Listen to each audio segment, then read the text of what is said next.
O sol dourado se espalhava pelo horizonte, banhando os campos de Canaã com sua luz quente.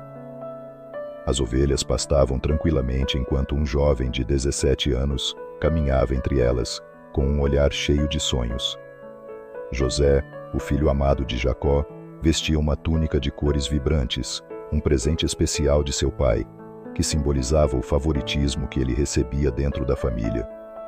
Seus irmãos, espalhados pelo campo, observavam a cena com olhares carregados de inveja e ressentimento.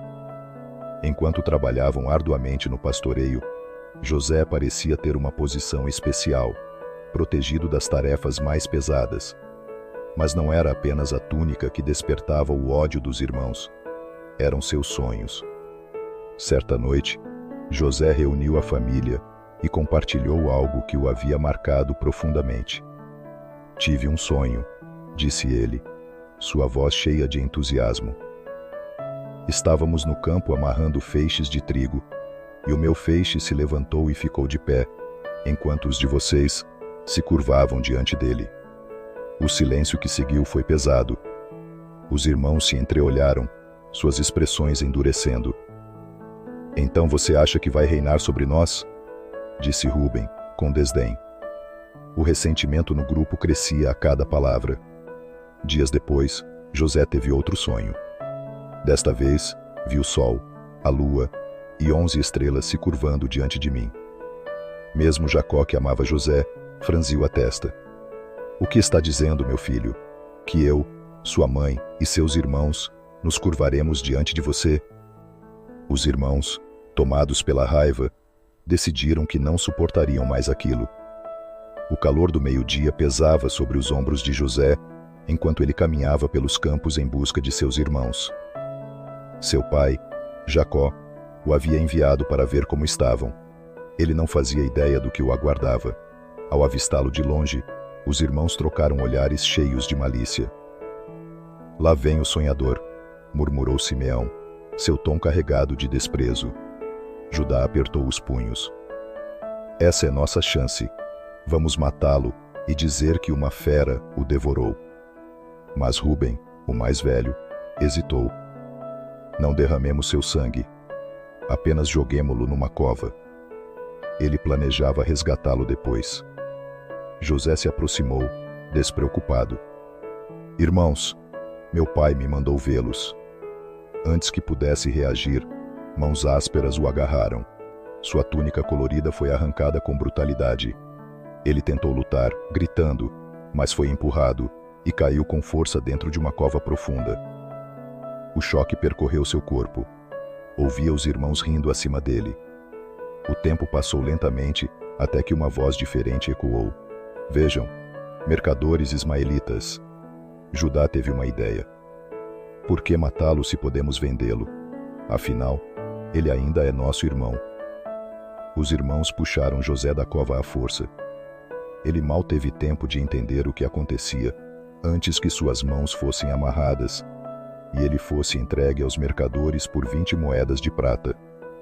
O olhar de José, aterrorizado, encontrou o de seus irmãos uma última vez antes de ser levado pelo deserto.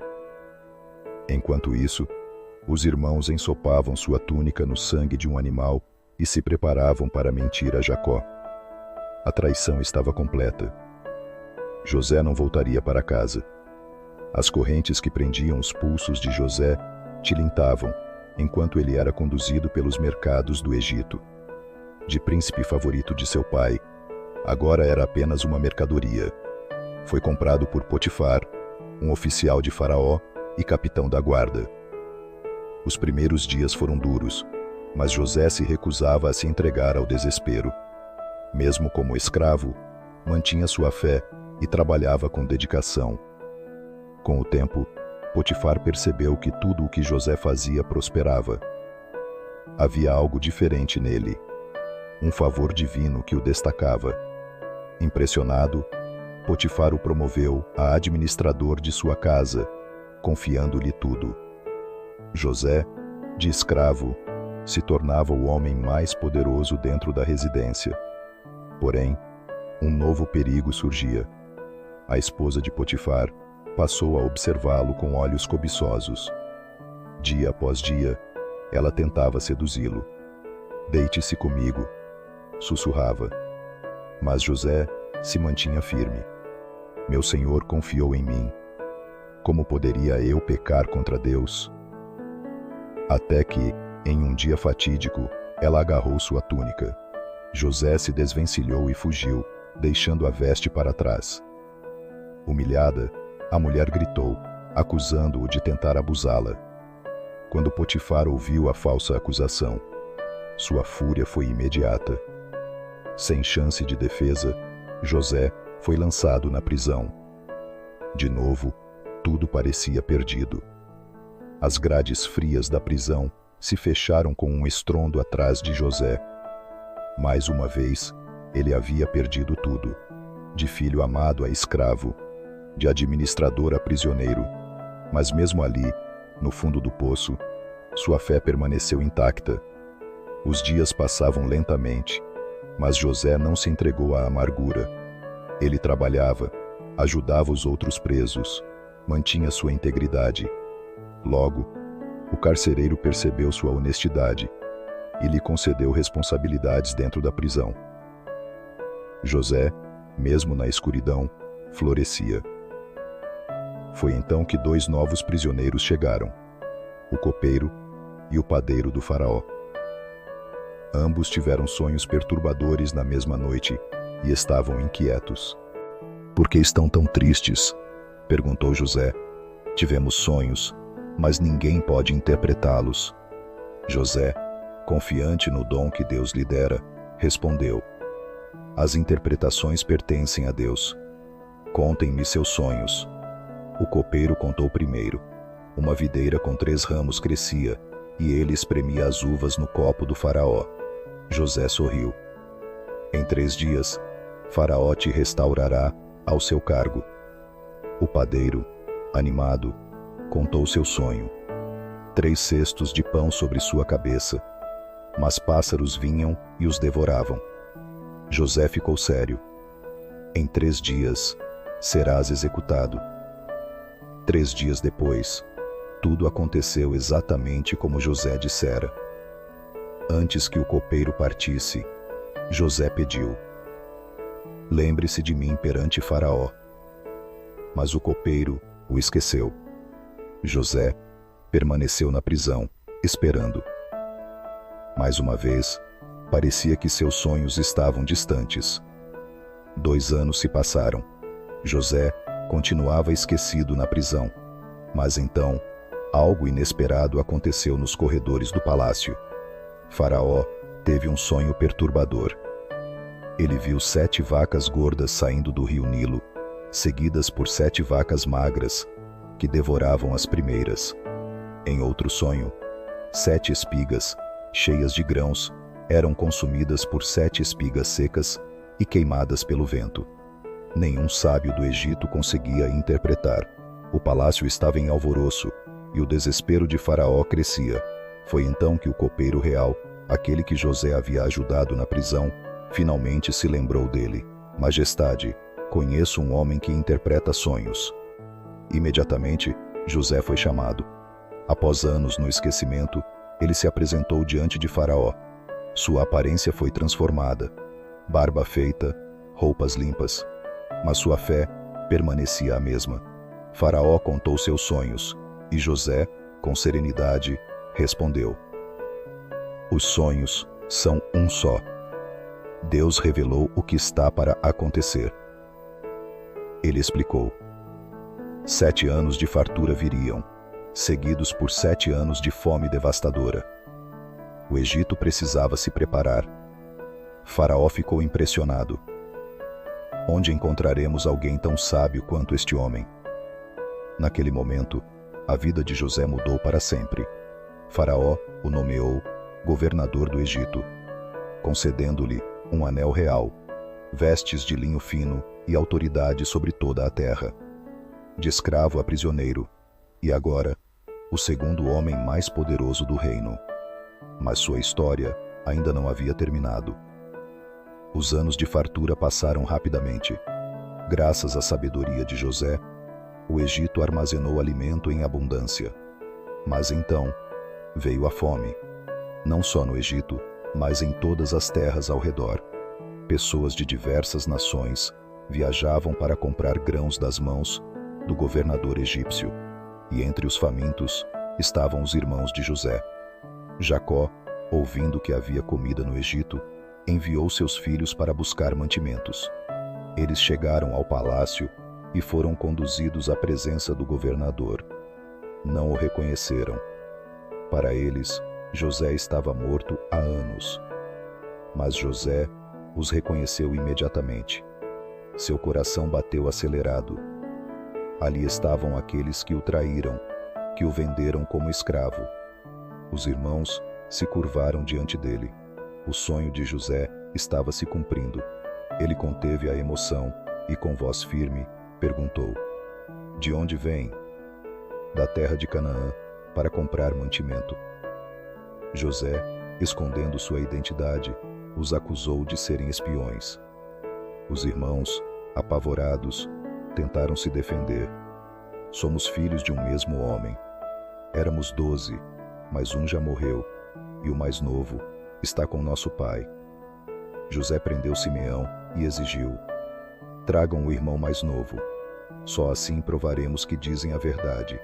Os irmãos partiram, carregando o peso da culpa e do medo. Enquanto isso, José lutava contra suas próprias emoções. O passado retornava, mas agora ele tinha o poder de decidir o destino daqueles que o traíram. E a maior prova ainda estava por vir. Os irmãos retornaram a Canaã com os sacos cheios de grãos, mas também com um grande peso no coração. Precisavam levar Benjamim de volta ao Egito. Jacó resistiu. "Já perdi José e agora querem levar Benjamim? Se algo lhe acontecer, minha dor será insuportável." Mas a fome apertava. Sem escolha, ele permitiu. Benjamim seguiu viagem com os irmãos até o Egito. Ao vê-los chegarem, José precisou conter as lágrimas. Seu irmão mais novo, o filho de sua mãe Raquel, estava ali diante dele. Mas ainda havia um teste a ser feito. Dessa vez, José os recebeu com hospitalidade. Mandou preparar um banquete e os acomodou de acordo com a idade, algo que os deixou intrigados. No dia seguinte, ao prepararem-se para partir, José ordenou que um servo escondesse sua taça de prata dentro do saco de Benjamim. Quando os irmãos já estavam a caminho, os guardas os alcançaram. "Um de vocês roubou a taça do governador", acusaram. Os irmãos negaram veementemente. Mas ao abrirem os sacos, lá estava a taça, no de Benjamim. O desespero tomou conta deles. De volta ao palácio, José os observava. "O culpado ficará como meu escravo. Os outros podem partir em paz." Então Judá, o mesmo que havia sugerido vendê-lo anos atrás, caiu de joelhos e implorou: "Por favor, leve-me no lugar dele. Se Benjamim não voltar, nosso pai morrerá de tristeza." José não conseguiu mais conter as lágrimas. A revelação era inevitável. José mal podia acreditar no que ouvia. Judá, aquele que outrora concordara com sua venda como escravo, agora estava disposto a se sacrificar pelo irmão. A dor do passado e o amor pelo presente se chocaram dentro de seu peito. As lágrimas vieram sem controle. Sem conseguir mais se conter, José ordenou que todos os servos saíssem da sala. Quando ficou a sós com os irmãos, ele chorou alto, tão alto que os egípcios ouviram. Os irmãos olharam, confusos, enquanto o poderoso governador egípcio se desfazia em lágrimas diante deles. Então, ele falou: "Eu sou José, o irmão que vocês venderam como escravo." O silêncio foi esmagador. Os irmãos ficaram pálidos, o terror estampado em seus rostos. O que aconteceria agora? Vingança? Castigo? Mas para a surpresa deles, José sorriu através das lágrimas. "Não tenham medo. Não fiquem angustiados por terem me vendido. Deus transformou o mal em bem. Ele me enviou adiante para salvar muitas vidas." Aquelas palavras quebraram o peso da culpa que os irmãos carregavam há anos. José não apenas os perdoava, mas via propósito no sofrimento que enfrentou. Voltem para Canaã, tragam nosso pai. Quero que todos venham viver aqui, onde há fartura e segurança. O choro e os abraços preencheram a sala. Os irmãos, antes inimigos, agora eram restaurados como família. A jornada de José, marcada por dor e superação, chegava ao seu ápice, a redenção completa. Mas um último momento ainda aguardava. Os irmãos partiram apressados para Canaã, carregando não apenas provisões, mas uma notícia inacreditável. Ao chegarem, encontraram Jacó sentado, cansado pelo peso dos anos e das perdas. "Pai, José está vivo", disseram com vozes trêmulas. "Ele é governador do Egito." Jacó ficou imóvel. Seu coração quase falhou. Como aquilo era possível? Por tantos anos, acreditara que seu filho estava morto. Mas ao ver os carros e as riquezas enviadas por José, a esperança reacendeu dentro dele. "Meu filho está vivo. Eu preciso vê-lo antes de morrer." A viagem ao Egito começou. Dias depois, José avistou a caravana se aproximando. Quando viu seu pai descendo do carro, correu em sua direção. Jacó abriu os braços e José mergulhou neles, chorando como uma criança. Depois de tantos anos de dor, separação e saudade, pai e filho estavam juntos novamente. Jacó ergueu os olhos aos céus. "Agora posso partir em paz, pois vi teu rosto, meu filho." A jornada de José terminava da maneira mais bela, com o reencontro, o perdão e o cumprimento dos sonhos que Deus havia lhe dado. Os anos passaram, e José viveu cercado por sua família, vendo seus sobrinhos e filhos crescerem em terras egípcias. A fome terminou, mas o Egito nunca mais foi o mesmo. Sob a liderança de José, a nação prosperou, e seu nome foi lembrado por gerações. Mas então, Jacó faleceu. Os irmãos de José temeram que, agora, ele se vingasse pelo que haviam feito no passado. Tomados pelo medo, se ajoelharam diante dele. "Agora que nosso pai se foi, José nos perdoará?" Mas José, com um sorriso cheio de compaixão, respondeu: "Não tenham medo. Vocês intentaram o mal contra mim, mas Deus transformou tudo em bem, para salvar muitas vidas." E assim, José reafirmou seu perdão e manteve sua família segura. Seus anos finais foram de paz, cercado por aqueles que antes o traíram, mas que agora eram restaurados pelo amor e pelo propósito divino. Antes de morrer, José fez um último pedido. "Um dia, Deus visitará vocês e os levará de volta para a terra prometida. Levem meus ossos com vocês."